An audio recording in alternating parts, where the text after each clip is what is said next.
29 Bones, Electric Killers, 9 tracks for 32 minutes. The debut album from the Melbourne metal band, released December 2018 independently. Recorded at Beveridge Road Studios, mixed at Renasound and mastered at Master Sound Studio. 5 promo tracks have been released in Darkness Will Burn, Dead Man's Crown, End the Game, Live or Die, and the title track. This band is one of the happiest kind of accidents for us after they amazed us launching their album at our Christmas show last year. After they just asked if they could jump on the bill and then launch their album with us. We were looking for one more band and they just came in and filled a hole, and fucking hell, did they impress. Go. Yeah, they certainly did. Saw the band, heard of the band first time December 8th, bought the album at the gig, listened to it the first time December 9th, and it snuck into my top 10 for the year, so I was pretty bloody impressed with it. Such a great live band, and this album, I think, captures their energy really, really bloody well. Would have been interesting if I had have heard this before I saw them live. Whether or not I would have put it as high, I don't know. Because live band, they were so bloody outstanding. They were amazing live. And, so then hearing the songs captured in the studio, I just loved it and really, really enjoyed it. Brock on vocals is bloody extraordinary. He did such a good job in a live setting, and I reckon in the studio they've captured him really well. We saw this kid strut in. We had no idea what he was about. I shouldn't call him a kid either. He's not that bloody young.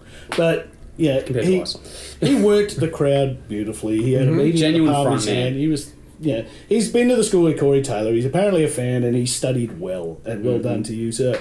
And that's not taking anything away from the rest of the band because they are brilliant. Guitars, solid. When the keys drop in, I remember what happened at the gig. We both looked at each other like, where the hell did that come from? And then when she sings, the backup vocal, and it was like, man, it's astounding. So they've covered everything. A lot of territory. They've ticked a lot of boxes, and they've come out with a great album. So if you're a headbanger, you will like it. I give it 9.5 out of 10. Highlights are Electric Killers, Dead Man's Crown, Kiss of Death, and The Struggle. Cool. Straight up, in-your-face, energetic hard rock, verging into melodic metal at times. There's a lot of layers to this band as well. There's some great musicianship, and the complexity in the songwritings is awesome. A few surprises here and there as well. The keyboards add some extra character to the songs, and it's not overpowering like keyboards can be at times, but it really serves the songs, and kind of remind me at times of the way Deep Purple handle their keys. Yeah, makes sense.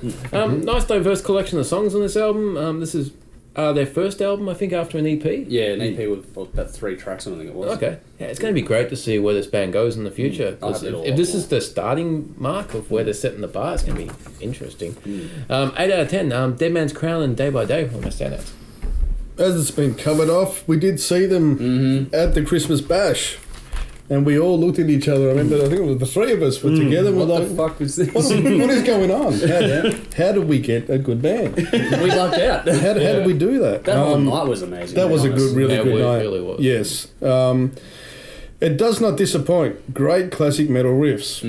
It has, along the lines of Pantera and Hell Yeah, that kind of that sound and, in your face. It's heavy. It's very driven. But with keys. You don't usually get that. Yeah, at times. Yeah, that is a different thing. The vocals for me were the highlight. They were on the night when we saw them, and obviously on the album. This guy, I hope he keeps his head. Yeah. Because he can do, and I think we spoke about it off air. Yeah. He can do multiple projects. This guy, he's got so much in his voice. Like he can do a lot of things. It reminds me of a Cowboys era Phil. Yeah, just don't go all the way great. Yeah, that's what I mean. Just keep your head about everything, and you've got a big future. And I hope this band does more. There is some mixing issues for me on the album. Okay. I thought the keys weren't captured well at all on it. Nowhere near it. I like that. I thought they were far too low in the mix. They needed to be brought up more. Also, with her backing vocals were not prominent enough. I would have liked to have heard that more. I agree with that. They also sound separated. You can actually hear the air between her and him. It was a little too far back. I think her tone actually complements his really well. Yeah, I think it would, and I think if they had mixed it better, it would have definitely enhanced the songs. Too much compression overall in the actual production. It sounded almost machine-like in the drums. It almost became...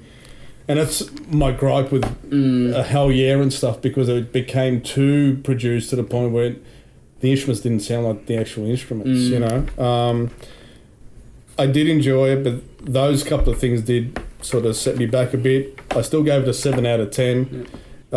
Electric Killers and Live or Die. Yep, cool. This is a really good album. Good mix of sort of classic metal and just hard-hitting rock and roll. As has been mentioned, I think the vocals were outstanding. Everything was fantastic about this. Honestly, it took me a few listens to begin with, just as has been said, the mix of styles and the female vocals blended together with the lead and the keys and all that. There's a lot going on. Yeah, there's a lot going on, and from mine, with the two clash of styles, it's as if like you're, especially with the older metal styles and that pub rock, hard rock thing, you're sort of, as a listener, you're trained to expect certain things, and this doesn't do that. It's non-conformist. No, which is fantastic. Which is metal. It is fantastic, yeah. But, you know, give it a few listens because you won't be hearing what you're expecting to be hearing. My one criticism is, for mine, it felt like they went for the big money groove riff a little too often. And it just sort of felt a little bit predictable as the album went on. But apart from that, I thought it was fantastic. Dead Man's Crown was my highlight. I gave it a 7.5 out of 10. Well, as has been covered off, these guys slay live, and for mine, the album did not disappoint. If you like melodic yet heavy, you need to really check this band out. It's riff-driven, it's chunky, it's cool, it's got some swing and swagger at points in this too. It's not just a straight-ahead album.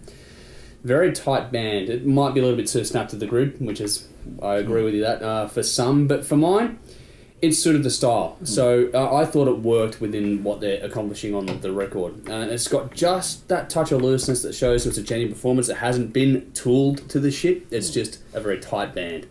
I love how dialed in they are on each other. It's very much riff-driven, heavy rock and metal album. Lots of melody, but just the right amount of aggression as well.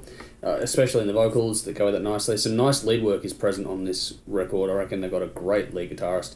Bass, drums, rhythm guitar hold this down really well, and when the synth comes in for mine, it just added a whole new element that worked wonderfully. Yeah.